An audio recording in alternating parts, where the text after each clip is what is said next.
지난주로 이제 공식적인 이제 신년 신방은 다 끝났습니다. 이번 신년 신방은 여러분들이 개인적으로 하나님 앞에 기도하면서 하나님께 받은 그 말씀을 본문으로 해서 제가 신방을 했습니다. 오늘 읽었던 이 본문 말씀은 이제 지난주에 신방했던 어떤 집사님께서 받은 말씀인데 그 가정에 가서 말씀을 준비하기 위해서 이 말씀을 좀 묵상을 했는데 묵상하다가 또 하나님께서 주신 깨달음이 이것저것이 있어가지고 그 가정에 이 말씀을 전하고 또 이 말씀을 좀 확장해서 준비해서 오늘 여러분들과 함께 나눠보려고 합니다. 한 절밖에 안 되는 짧은 구절이지만 이 구절에 아주 중요한 단어가 두 단어가 등장합니다. 하나는 믿음이라는 단어고 또 하나는 승리라는 그런 단어입니다. 믿음 그리고 승리. 여기 승리라는 단어가 나오는데 원어로 보면 이 승리라는 단어가 니케라고 되어 있습니다. 니케라는 단어입니다. 여러분들 니케 하면 혹시 떠오르는 다른 단어, 생각나는, 연상되는 이렇게 단어 혹시 생각나지 않습니까? 니케라는 말에서 나온 말이 뭐냐면 나이키라는 말이 여기서 나옵니다. 우리가 잘 신는 운동화 있죠? 나이키. 이 나이키라는 말이 바로 이 니케에서 나왔습니다. 영어로 Nik죠. 이걸 한글 우리식으로 읽으면 니케 이렇게 되지만 영어식으로 읽으면 이게 나이키라고 이렇게 되죠. 나이키라는 뜻이 뭡니까? 우리 나이키 신발 참 좋아하고 잘 신는데 그 뜻이 뭐예요? 그 뜻이 승리라는 뜻이에요. 그래서 여러분들 그 나이키 그 신발 그 상호를 보면 어떻게 됩니까? 이렇게 돼 있죠? 그게 V자예요. V자로 이렇게 된 겁니다. 그래서 여러분들 성도 여러분들 먼저 여러분들을 축복하기 원하는데 올 한해 꼭 승리하시기를 주님의 이름으로 축원합니다. 하나님께서 여러분들의 승리를 기원하고 있고 또 응원하시고 있습니다. 인생살이 자체가 힘겨울 때가 참 많이 있어요. 또 지칠 때도 참 많이 있습니다. 오늘 예배 자리 나오신 여러분들 가운데서도 힘들고 지치신 분 많이 있을 것입니다. 혹 그런 분들이 오늘 예배 자리에 앉아 있다면 여러분들 정말 하나님의 응원에 힘입어서 하나님의 격려에 힘입어서 올 한해 꼭 승리하시는 그런 축복이 여러분들의 가정 가운데 있기를 다시 한번 주님의 이름으로 축복합니다. 정말 저와 여러분들이 올 한해 내가 승리하는 한 해가 되고 싶다. 올 한 해를 정말 승리하는 한 해로 만들고 싶다. 그렇다면 오늘 말씀에 귀를 기울이셔야 돼요. 오늘 말씀은 우리에게 승리의 비결을 가르쳐주는 말씀은 아닙니다. 승리의 비법에 대해서 이야기하는 말씀은 아니에요. 오히려 오늘 이 말씀은 우리에게 승리가 무엇인지, 승리의 정의에 대해서 우리에게 알려주고 있는 그런 말씀입니다. 여러분들 성경이 가르쳐주고 있는 승리가 무엇입니까? 2014년 저와 여러분들이 거머쥐어야 될 그 승리가 무엇입니까? 성경이 가르치고 있는 승리, 우리가 반드시 인생살이뿐만 아니라 신앙생활하면서 거머쥐어야 될 그 승리는 다른 것이 아니라 우리의 뭐라고 합니까? 우리의 믿음이다. 그렇게 지금 기록하고 있습니다. 지난주에 우리 김연아 선수가 실수하지 않고 완벽한 연기를 이렇게 펼쳤는데도 불구하고 이 판정 시비로 인해 가지고 이제 메달을 놓친, 그죠? 금메달을 놓친 그 경우를 우리가 봤어요. 그걸 보고 정말 전 세계적으로 네티즌들이 일어나 가지고 재심사해야 된다고 정말 난리를 피는 것을 우리가 봤죠. 누구 말대로 6.25 때 난리는 난리가 아니고, 그죠? 그 정도로 이제 막 난리를 폈어요. 저도 한번 그 사이트를 한번 들어가 봤어요. 들어가 봤더니 들어갈 때마다 이 너무나 많은 사람들이 들어와 가지고 이 폭주가 돼 가지고 다운되고 그런 걸 봤는데 정말 많은 사람들이 그 안에 들어와서 이제 사인을 하려고 하는 것을 이제 보게 되어졌죠. 참 그런 걸 보면 그 올림픽 경기에서도 참 어이없는 그런 사건들이 일어날 때가 참 많이 있어요. 지금 제가 그걸 기억하면서 옛날에 있었던 일이 기억나가지고 제가 인터넷을 찾아봤더니 2004년에도 이런 비슷한 일이 있었어요. 이런 일은 아니지만 좀 다른 일이지만 참 어이없는 그런 사건이 2004년 아테네 올림픽에서 생긴 적이 있어요. 혹시 여러분들 가운데 기억하고 있는 분이 있을지 몰라요. 사격 경기 가운데서 일어난 일인데 미국의 그 매튜 에머슨이라는 사격 선수가 있었는데 그 마지막 한 발을 남겨두고, 그러니까 금메달 거의 뭐 확정되는 그런 위치에 있었던 사람이에요. 마지막 한 발을 남겨두고 1위를 달리고 있었던 사람입니다. 근데 2등과의 점수 차이가 몇 점이냐면 3점의 차이가 났어요. 여러분들 그 사격은요 0점 몇 이 차이거든요. 그러니까 3점 차이가 났다는 것은 거의 뭐 금메달을 따놓은 것과 마찬가지라는 거예요. 당장 금메달 따놓은 것과 똑같아요. 근데 마지막 한 발을 쏜 후에 이 사람이 금메달은커녕 노메달이 됐어요. 그 이유가 뭐냐? 마지막 한 발이 0점 처리가 된 겁니다. 왜 그러냐면 자기 표적을 쏴야 되는데 옆에 선수 표적을 쏜 거예요. 잘못 착각을 한 거죠. 옆에 선수 표적이 자기 표적으로 생각이 돼서 옆에 표적을 쏴가지고 1등을 달리다 거의 금메달을 바로 눈앞에 두고 이게 0점 처리돼서 결국에는 노메달이 되는 그런 어떤 어이없는 사건이 이전에도 있었어요. 그때 그 중계방송을 했던 그 아나운서가 그 장면이 너무 안타깝고, 그리고 그 선수가 너무 불쌍해가지고요, 너무 이렇게 안타깝게 중계하다가 그게 이제 계기가 돼서 둘이 이렇게 만나가지고 연애해서 결혼했다, 뭐 그런 얘기도 후기가 나오더라고요. 여러분, 그런 겁니다. 열심히 한다고 되는 게 아니에요. 죽을 힘을 다한다고 승리하는 것이 아닙니다. 최선을 다해 쏜다고 금메달을 딸 수 있는 게 아니에요. 여러분들, 표대가 잘못되면 아무리 열심히 수고해놓고 최선을 다해놓고 헛수고가 될 수도 있고 망칠 수도 있다는 것을 기억하셔야 돼요. 그런 의미에서 오늘 하나님께서 저와 여러분들에게 말씀하시는 거예요. 승리하는 삶을 살기 원하느냐? 그렇다면 표대를 제대로 잡으라는 거예요. 그냥 무턱대고 내가 최선을 다해서 열심을 다해서 달려나가는 게 중요한 게 아니라, 내가 정해놓은 표대, 내가 바라보고 있는 그 표대가 정확한지를 제대로 확인하고 나서 그리고 열심과 최선을 다해라, 그렇게 얘기하는 거예요. 여러분들, 우리가 바라봐야 될 표대가 뭡니까? 우리의 승리가 뭐라고 되어 있어요? 우리의 승리가 곧 뭐라고 합니까? 우리의 믿음이다, 그렇게 얘기했어요. 우리가 바라봐야 될 표대, 이 표대는 다른 것이 아니라 우리의 믿음입니다. 그러므로 끝까지 승리하기 원한다면, 인생이건 신앙생활이건 우리가 끝까지 승리하기 원한다면 믿음을 끝까지 잘 지키셔야 되는 거예요. 예수님을 믿는 신앙을 끝까지 잘 지키셔야 되는 거예요. 그래서 오늘 주님께서 본문을 통해 말씀하시는 거예요. 너희들 정말 인생에서 진정한 승리자가 되기 원하느냐? 그렇다면 믿음을 끝까지 잘 지켜라. 예수님을 믿는 그 신앙을 끝까지 잘 지켜라. 그렇게 우리에게 말씀하시고 있는 거예요. 여러분, 그렇습니다. 성경에서 말하는 믿음, 성경에서 말하는 예수님을 믿는 그 신앙, 그 신앙을 제대로 잘 지키면 우리 인생에서 반드시 승리하게 돼 있어요. 위에서 제가 남의 표적을 쓴 이 매튜 에머슨 이 사격 선수에 대한 이야기했죠.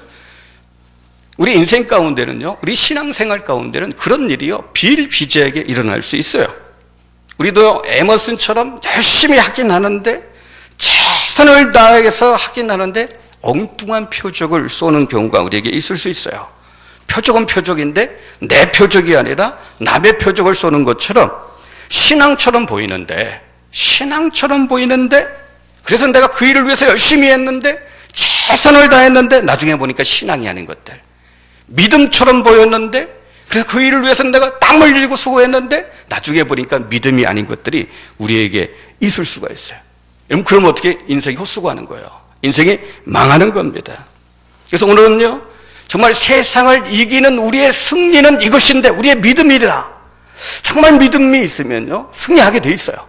어떤 상황과 어떤 조건 가운데 있다 할지라도 믿음이 있는 사람은 승리하고요, 믿음이 있는 사람은 하나님의 복을 반드시 받아 누릴 수 있어요. 근데 어떤 사람들은 그렇게 얘기해요. 난 그래도 교회를 다니는데, 난 믿음이 있다고 생각하는데 왜 세상에 나가면 승리하기보다 패배한 적이 더 많을까? 믿는데 왜 하나님께서 주시는 복을 누리지 못할까? 근데 여러분들 기억하셔야 돼요. 신앙처럼 보이는데 신앙이 아닌 것이 있어요. 믿음처럼 보이는데 믿음이 아닌 것들이 있습니다, 우리에게는. 오늘은 그것을 우리가 한번 분별해내는 겁니다. 그래야지 그런 것들을 벗겨내고 성경에서 말하는 참된 믿음, 정말 예수님을 믿는 그 신앙, 그걸 우리가 바로잡고 나가면 인생은 승리하게 돼 있는 겁니다. 하나님께 주시는 그 복을 받아 누리게 돼 있는 거예요. 여러분, 그렇다면 그 첫 번째, 믿음처럼 보이는데 믿음이 아닌 거, 신앙처럼 보이는데 신앙이 아닌 그 유형이 있어요. 그 첫 번째 유형이 뭐냐면 나중에 나는 그런 유형입니다. 나중에. 지금 말고 언제요? 지금 말고 언제? 나중에. 옆에서 누군가 그래요. 신앙생활 해야죠, 이렇게 말을 던집니다. 그러면 절대 신앙생활 안 한다는 얘기 안 합니다. 신앙생활 한다고 그래요. 그럼 언제 할 겁니까? 물어보면 어떻게? 나중에 할 거라고 해요. 나중에 신앙생활 할 거다, 그렇게 얘기해요. 신앙생활 안 하겠다는 얘기 절대 안 합니다. 나중에 내가 대학 가서 하겠다고 그래요. 나중에 내가 직장 취직해서 하겠다는 거예요.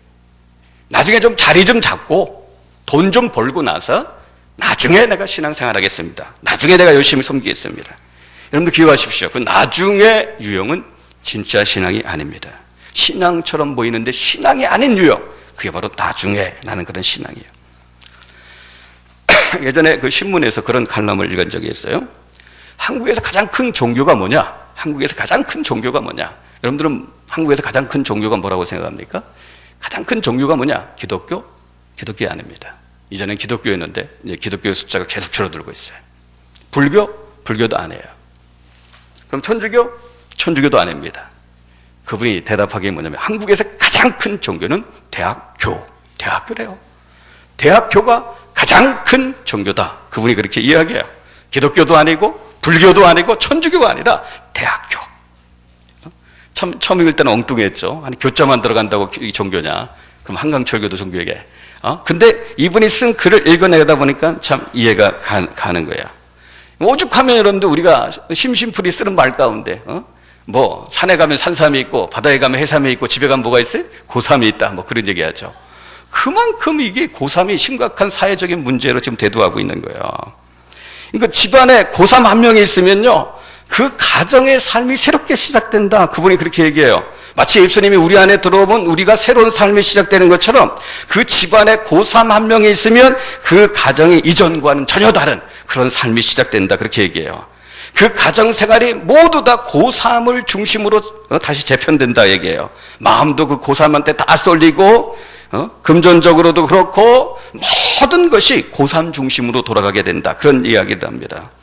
우리가 신앙생활 제대로 하면 어떻습니까? 신앙생활을 제대로 하면 우리 안에 변화가 나타나잖아요. 마찬가지라는 거예요. 이 대학 앞에서는 그런 변화가 나타나는 거예요. 온갖 이상한 변화가 막 나타나는 거예요. 수험생들이요, 무소불위의 종교적인 권위를 가지게 돼요. 수험생들이 밖에 있을 때하고 집에 들어올 때하고 집안 분위기가 달라지는 거예요. 수험생이 밖에 있다가 집에 들어오면요, 갑자기 집안 분위기가 숙연해져요. 경건해지는 겁니다.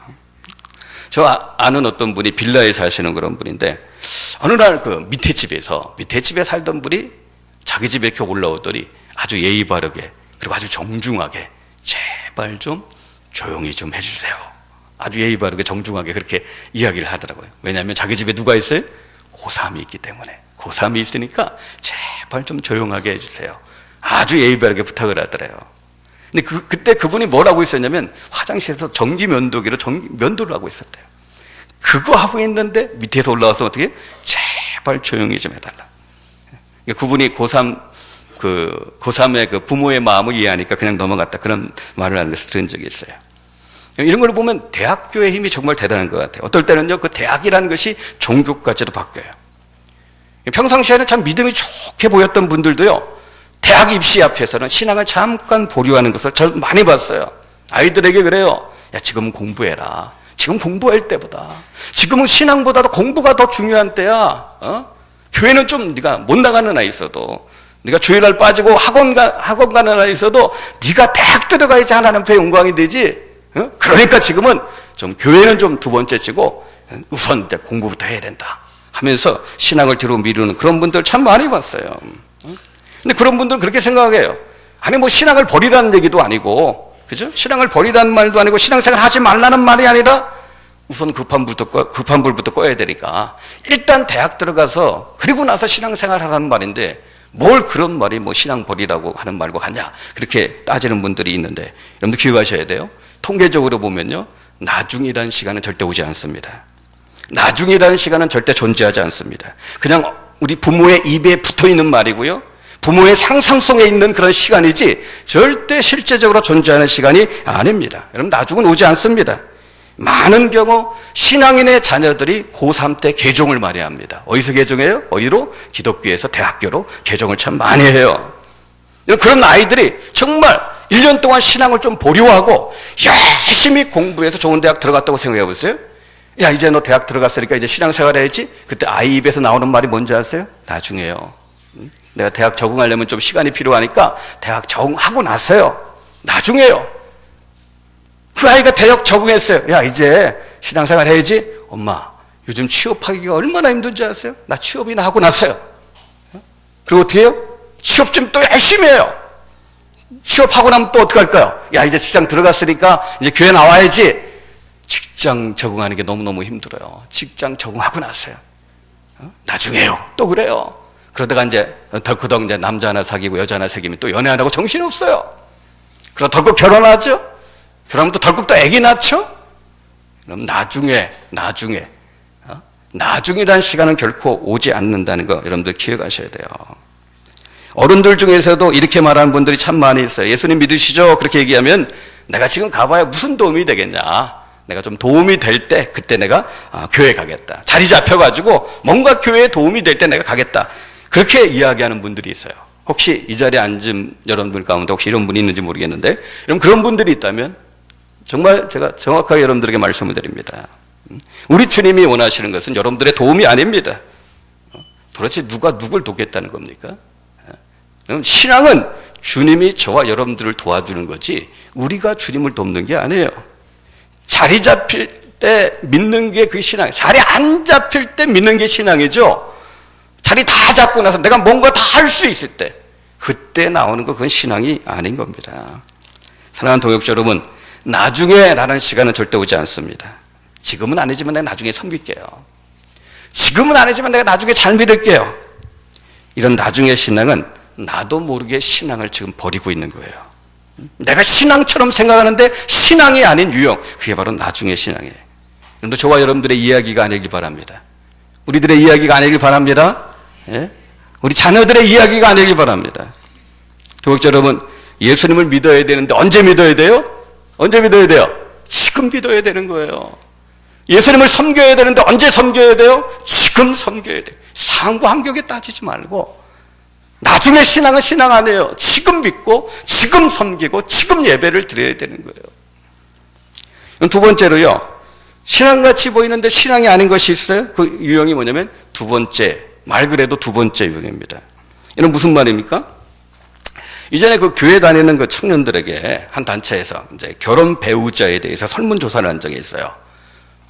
신앙인들이에요. 다 교회 다니고 있는 젊은 청년 형제 자매들한테 설문조사한 거예요. 자기가 생각할 때 가장 중요한 배우자의 조건 5가지를 좀 적어내라. 그래서 청년들로 하여금 그걸 적게 하고 다 이제 취합해서 통계를 내보니까 그 믿는 청년, 형제 자매들이 중요하게 생각하는 배우자의 조건이 쭉 나오는데 그 첫 번째는 뭐냐? 첫 번째가 뭐냐? 믿는 그 청년들이 생각하는 배우자의 첫 번째 조건, 남자 여자가 틀려요. 남자는 뭐냐면 남자는 여자의 외모다. 그렇게 얘기해요. 여자의 외모가 첫 번째로 들어와요. 여자는 뭐냐? 여자는 남자의 능력이다. 그렇게 되어 있더라고요. 남자의 능력이다. 두 번째는 이제 남자 여자가 똑같아요. 두 번째 조건은 남자 여자 똑같아요. 두 번째는 뭐냐면 남자도 신앙이다. 여자도 뭐예요? 신앙이다. 믿음 있는 사람이니까 그래서 두 번째로 그 조건을 어떻게 신앙으로 이제 갖다 놓는 거죠. 근데 여러분들 기억하셔야 돼요. 이게 바로요, 신앙처럼 보이지만 신앙이 아닌 거예요. 신앙을 두 번째로 빼놓는 거. 그럼 두 번째 조건은 액세서리이지 절대 신앙이 아닙니다. 물론 이 말을 여러분들 오해하지 마세요. 그렇다고 해서 예수 믿는 사람들은 다른 거 아무것도 보지 말고 오직 신앙 하나만 봐라. 저 사람이 예수 믿으면 다른 거 다 따지지 말고 예수만 믿으니까 나 이 사람하고 결혼하겠다. 그렇게 하라는 그런 말이 아니에요. 예수 믿는 사람들도 볼 거 다 봐야 돼요. 따질 거 다 따져봐야 돼요. 성격이 다 틀리잖아요. 성격도 한번 따져봐야 되고 스타일도 한번 따져봐야 되고 그 사람의 능력도 한번 제고해 봐야 돼요. 그럼 결혼이라는 게 하루 이틀 사는 게 아니잖아요. 평생 살아야 되잖아요.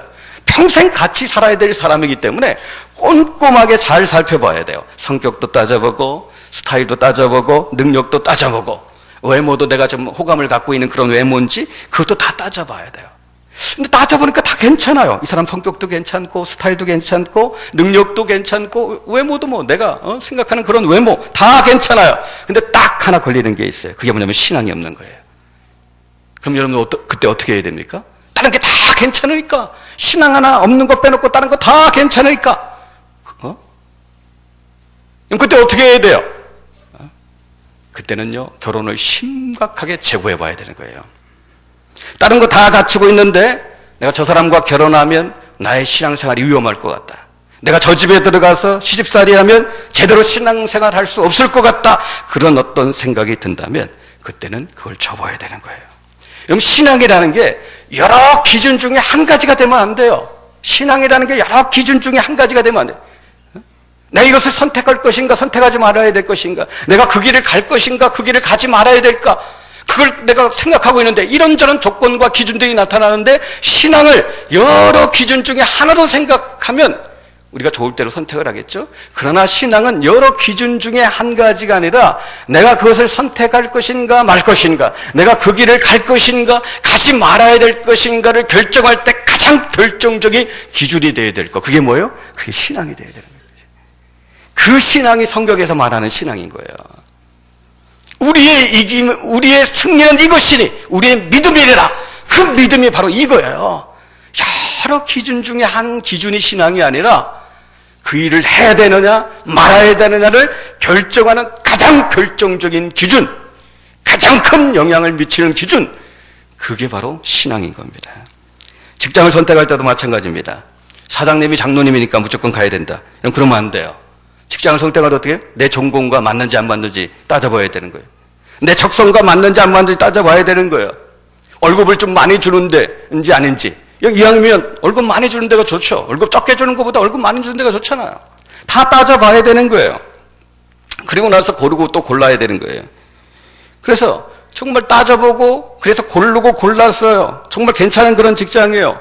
근데 거기 들어가면 다 좋아요. 다 좋은데 딱 하나 걸리는데 그게 뭐예요? 신앙생활은 제대로 못할 것 같다. 그러면 어떻게 돼요?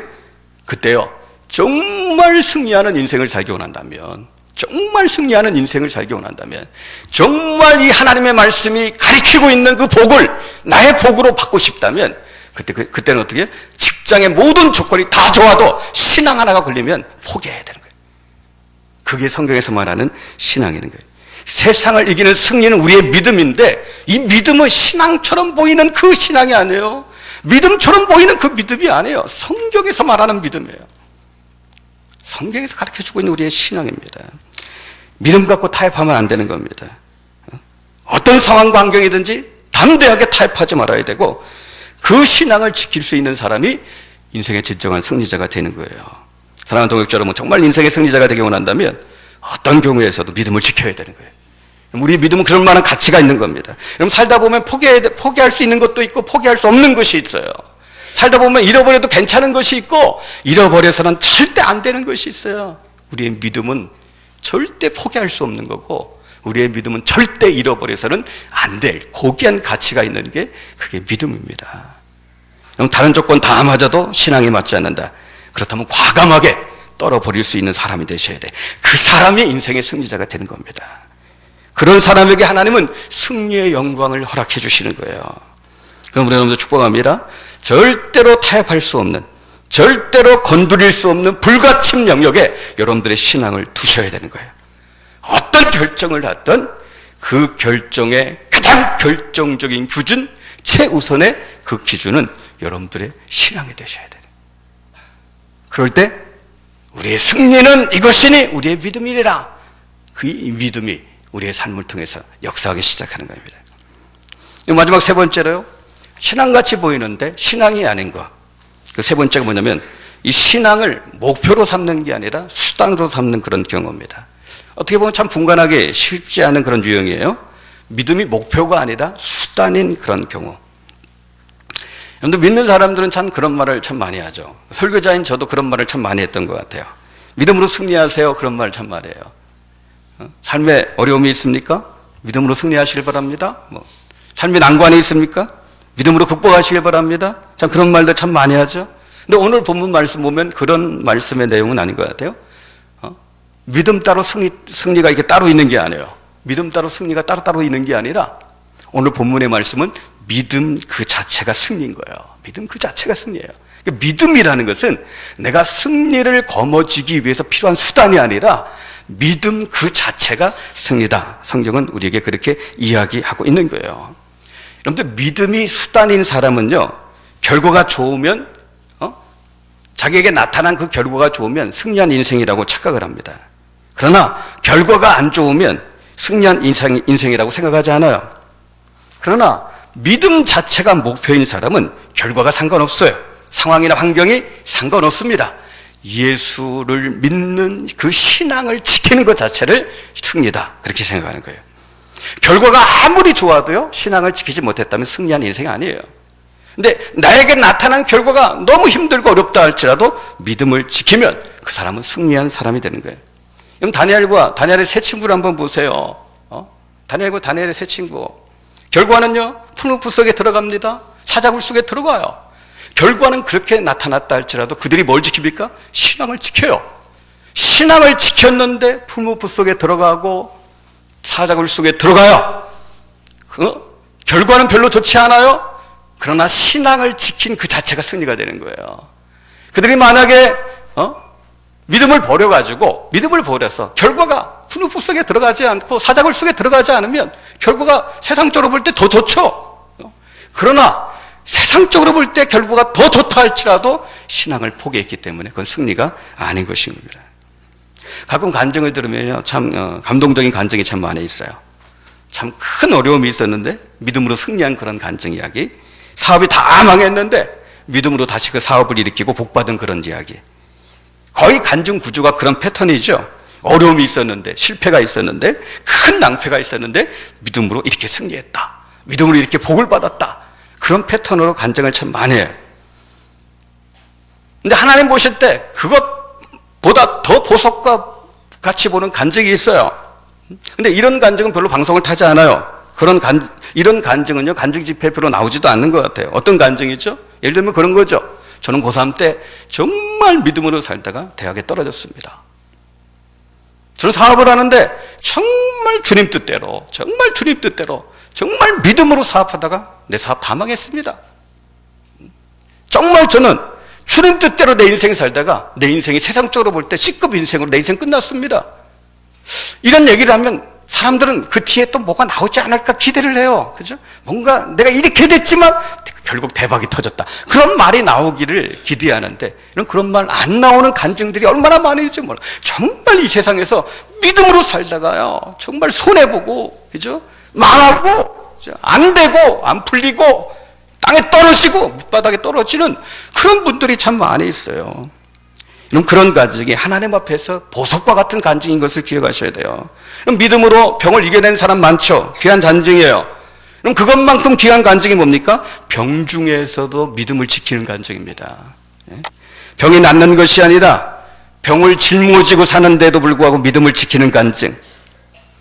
병세가 호전될 때 믿음을 지키는 사람들이 많이 있어요. 기도하고 병이 났을 때 믿음이 충만해지는 사람들 많이 봤어요. 그러나 기도했는데도 불구하고 계속해서 병세가 악화될 때, 그때 믿음을 지키는 분들은 별로 못 봤어요.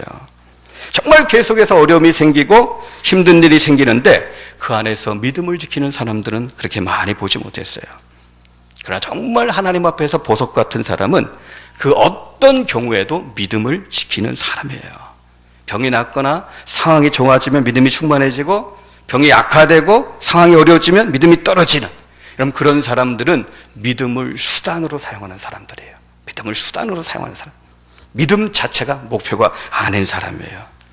믿음 자체가 수단이 아닌 목표인 사람은 상황과 환경에 상관없이 언제나 믿음을 지키는 사람입니다. 믿음이 목표인 사람은 승리 가운데도 믿음을 지키는 사람이고, 실패 가운데서도 믿음을 잘 지키는 사람이에요. 그 믿음이 우리를 승리케 하는 믿음이에요. 그 믿음이 성경에 약속한 모든 하나님의 복을 내 것으로 만드는 그런 믿음인 겁니다. 이건 잠언 30장 보면 우리가 잘 아는 아굴이라는 사람의 기도가 나오죠. 우린 참 야베스의 기도는 참 좋아하죠. 지경을 넓혀달라는 기도, 주의 손으로 도와달라는 기도, 그죠? 환난을 벗어나 근심이 없게 해달라는 그런 기도. 이 야베스 기도 참 좋아하는데, 근데 여러분들 어떻게 보면 야베스의 기도보다도 이 아굴의 기도를 여러분들이 좋아해야 되고, 이걸 정말 우리 삶 가운데 이렇게 사셔야 돼요.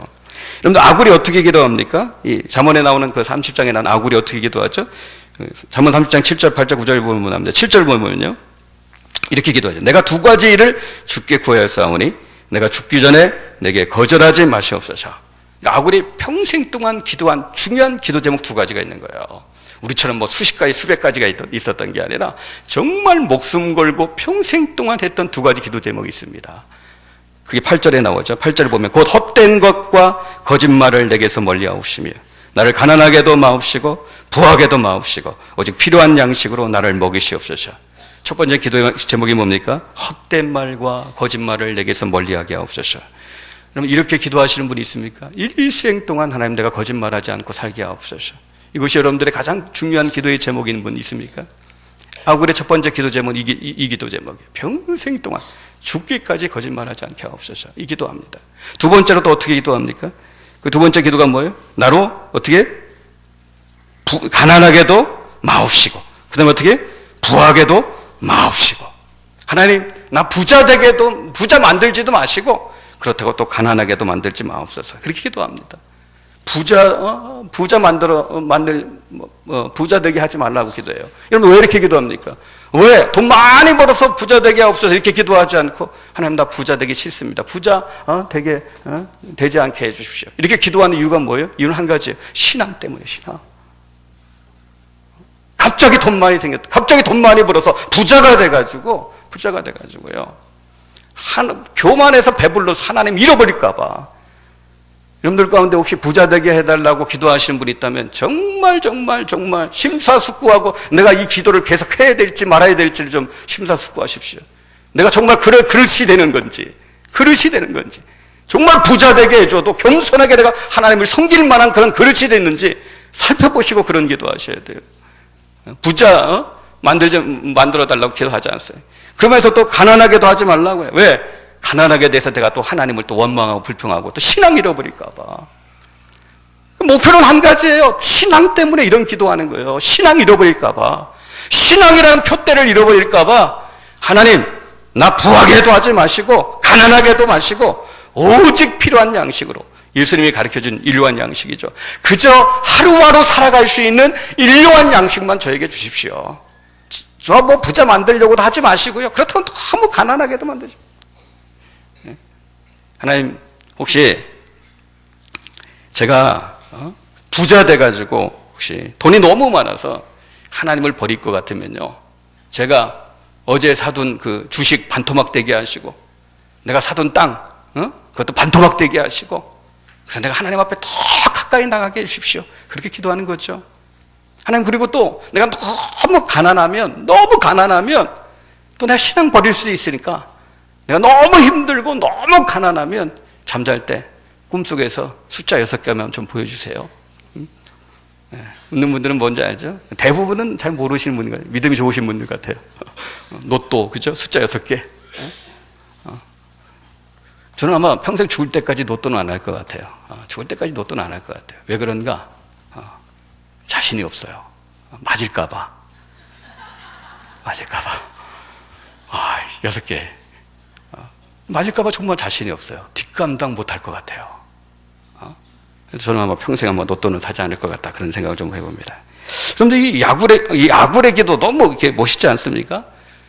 이 아굴은요, 이미 출발선상에서부터 승리를 잡고 들어가는 거예요. 이런 기도를 평생 했어요. 신앙 하나 때문에 이런 기도를 했다는 것은 아굴의 삶 자체는요, 이미 승리한 거예요. 승리 자체인 겁니다. 여러분들, 돈 뭉치보다도 우리가 잡아야 될 승리의 타겟, 이게 뭡니까? 우리의 믿음인 거예요. 믿음. 예수님을 잘 믿는 신앙인 거예요.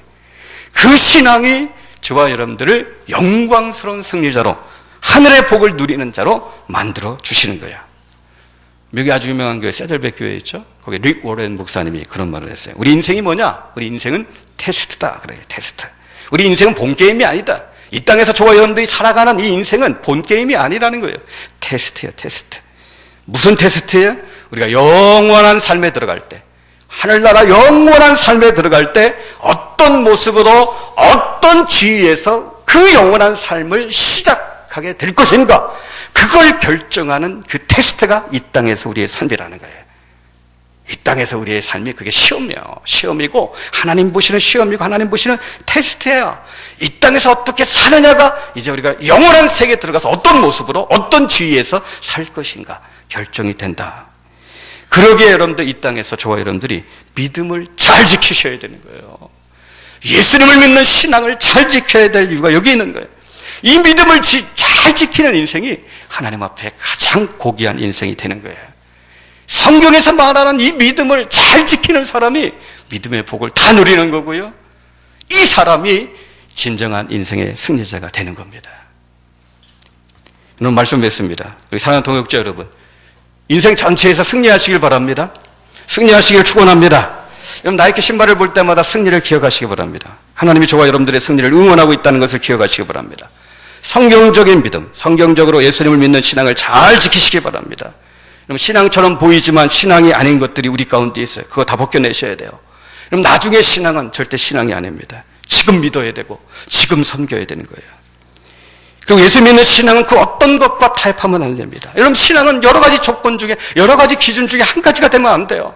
내가 그것을 결정하는 여러 가지 기준이 있는데 그 중에 한 가지가 신앙이 되면 그건 신앙이 아니에요. 그건 성경에서 말하는 믿음이 아니에요. 이 믿음이라는 것은 여러 가지 기준 중에 한 가지가 아니라 그것을 결정하게 만드는 가장 결정적인 기준, 가장 최종적인 기준, 그게 신앙이 되어야 되는 거예요. 그리고 이런 믿음은 수단이 아니고 목표입니다. 잘 될 때만 믿음을 지키는 게 아니라 실패할 때도 어려울 때도 믿음을 지키는 사람이 바로 믿음 자체가 목표인 그런 삶을 살아가는 사람들이에요. 여러분, 이 믿음 잘 지켜서 인생의 진정한 승리자들이 다 되시길 주님의 이름으로 축복합니다. 축복합니다. 기도하겠습니다. 살아계신 하나님, 세상을 이기는 우리의 승리는 이것이니 우리의 믿음이니라. 성경에서 말하는 그 믿음을 저희들이 소유할 수 있도록 하나님 축복하여 주옵소서. 그 믿음을 지킴으로 인생에서 진정한 승리자들이 다 될 수 있도록 도와주옵소서. 예수님을 믿는 신앙 지키는 것이 우리의 삶의 가장 중요한 부분이 되게 하시고 우리의 삶의 목표가 되게 도와주옵소서. 그래서 모든 성도님들 남은 생에 그 믿음으로 진정한 승리자가 되고 하나님이 약속하신 그 믿음의 복을 이 땅에서 다 받아 누릴 수 있도록 하나님 역사하여 주옵소서. 예수님의 이름으로 기도합니다. 아멘.